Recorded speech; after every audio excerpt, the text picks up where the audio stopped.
Olá, boa tarde. Você acompanha agora notícias do Brasil e do mundo desta terça-feira, dia 26 de dezembro de 2023.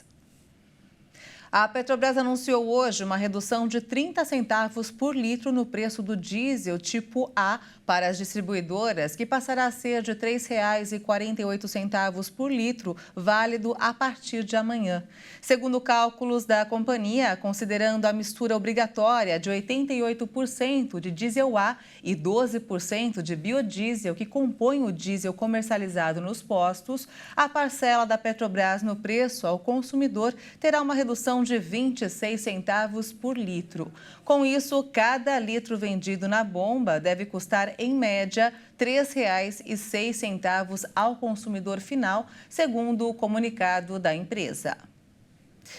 Após a aprovação da primeira fase da reforma tributária promulgada no dia 20 de dezembro, o Congresso se prepara para a segunda etapa, que mudará regras do imposto de renda. A PEC da reforma tributária já aprovada traz um prazo de 90 dias para que as propostas de mudanças na taxação sobre a renda sejam enviadas ao Congresso Nacional. Segundo especialistas, essa será uma oportunidade de corrigir distorções e promover mais justiça no sistema de impostos brasileiro.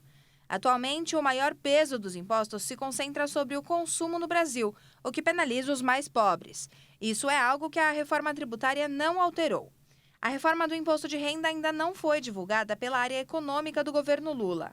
Entre os temas debatidos nos últimos anos e que podem ser objeto de mudança estão: taxação da distribuição de lucros e dividendos das empresas para pessoas físicas, alíquotas maiores do imposto de renda para quem ganha mais, imposto de renda das empresas, a chamada pejotização, limite de isenção para pessoas físicas e abatimentos para saúde, educação e idosos. Parte da discussão já foi antecipada por meio da taxação de offshores e dos fundos exclusivos. O governo também aprovou mudanças nas regras dos juros sobre capital próprio, uma forma de distribuição dos lucros de uma empresa de capital aberto aos seus acionistas. Ao contrário da reforma tributária sobre o consumo, o caso da renda não é necessário o envio de uma proposta de emenda constitucional. Projetos de lei são suficientes e, com isso, a necessidade de votos será menor para sua aprovação. Casos de abuso em ambiente virtual têm aumentado a cada dia. O mais recente foi o da jovem mineira Jéssica Canedo, que tirou a própria vida após notícias falsas e proliferação de ódio contra ela. O caso mostra o quanto o debate sobre a regulamentação das redes sociais é um assunto crucial, principalmente no governo. Já é de conhecimento comum que as redes sociais é um ambiente amplo com muita diversidade e principalmente liberdade.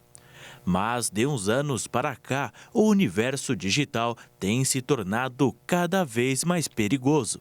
Fake news, mentiras ou até mesmo o hate, ou seja, distribuir ódio gratuitamente, são as ferramentas que muitas pessoas se escoram para tentar desmoralizar alguém ou debochar de algum assunto sério.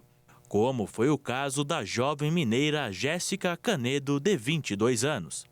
Após mentiras vinculadas por uma página com milhões de seguidores, onde era colocado que Jéssica estava tendo uma relação com o humorista Whindersson Nunes, muitos internautas reagiram com ódio contra ela.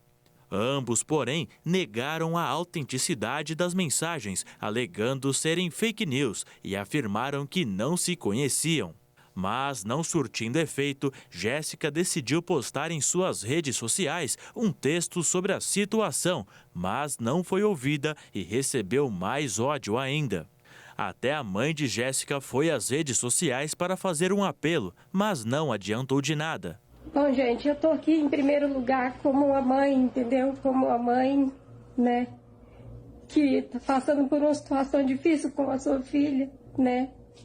Porque publicaram uma mentira, entendeu? Uma mentira mesmo. A minha filha, ela sofre de uma depressão muito séria, muito grave, já tentou. Com hoje, a 4ª vez suicidar. Então, eu estou aqui como mãe, pedindo para vocês, pelo amor de Deus, gente, para de postar isso, para de postar uma coisa, porque minha filha nem redes sociais ela tem. Os dedos apontados, o ódio e a insignificância fomentaram a morte da jovem mineira. Após esse caso, o debate sobre a regulamentação das redes sociais aumentou. O ministro dos Direitos Humanos e da Cidadania, Silvio Almeida, citou o caso da Jéssica para defender a responsabilização tanto de quem propaga conteúdos falsos como das empresas responsáveis pelas redes sociais. Segundo o ministro, as tragédias como esta envolvem questões de saúde mental, mas também, e talvez em maior proporção, questões de natureza política. Silvio Almeida também comentou sobre o projeto de lei 2630 de 2022, conhecido como PL das Fake News, e que ele está parado no Congresso. A cada dia que passa, casos como o da jovem Jéssica estão mais próximos de acontecer e, com isso, o Brasil precisa urgentemente debater esse assunto. O texto pode, se aplicando de maneira correta, representar um avanço contra a violência que vivenciamos atualmente, principalmente dentro das redes sociais. Na Nigéria, uma fuga em massa foi registrada em uma região onde ataques mataram mais de 160 pessoas. Mais de 300 ficaram feridas. Essas imagens são de famílias inteiras fugindo de casa na região de Bokos. Os moradores estão com medo de novos ataques de grupos armados. Entre sábado à noite e esta segunda-feira, várias aldeias do estado de Plateau, no centro da Nigéria, foram alvos desses grupos. De acordo com um balanço atualizado, nesta segunda, mais de 160 pessoas morreram.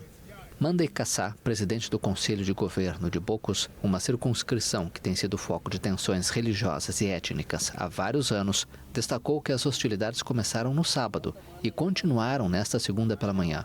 Kassá afirmou ainda que mais de 300 pessoas ficaram feridas. Ele relatou que grupos armados atacaram não menos de 20 vilarejos.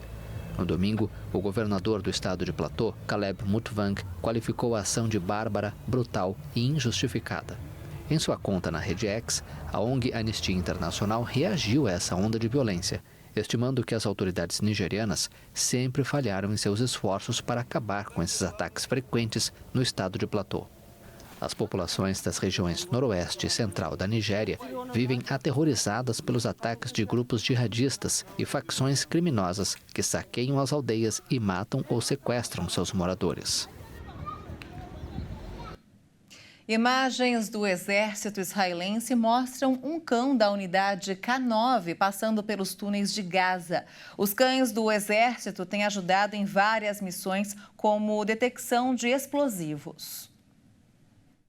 Essas imagens foram divulgadas pelas Forças de Defesa de Israel. Mostram um cão das operações especiais do exército em ação. Segundo o exército, o animal está vasculhando um túnel na cidade de Gaza. O animal é de uma unidade chamada Oketz, também conhecida como K9. Os cães do exército israelense têm ajudado em várias outras missões, como detecção de explosivos. Israel prometeu aniquilar o grupo islamista Hamas e iniciou uma campanha de bombardeios incessantes contra Gaza, reforçada por operações terrestres, que somam pelo menos 20.057 mortos, a maioria mulheres e menores de idade, e mais de 50 mil feridos, segundo as autoridades do Hamas na faixa de Gaza. A guerra entre Israel e o Hamas começou em 7 de outubro, quando comandos do movimento islamista invadiram o território israelense e mataram quase 1.140 pessoas, a maioria civis. Os milicianos do Hamas também sequestraram quase 250 pessoas, que foram levadas como reféns para Gaza. E essa edição fica por aqui. Você acompanha outras informações logo mais, às 5 da tarde, com Beatriz do Vale. Uma ótima tarde para você.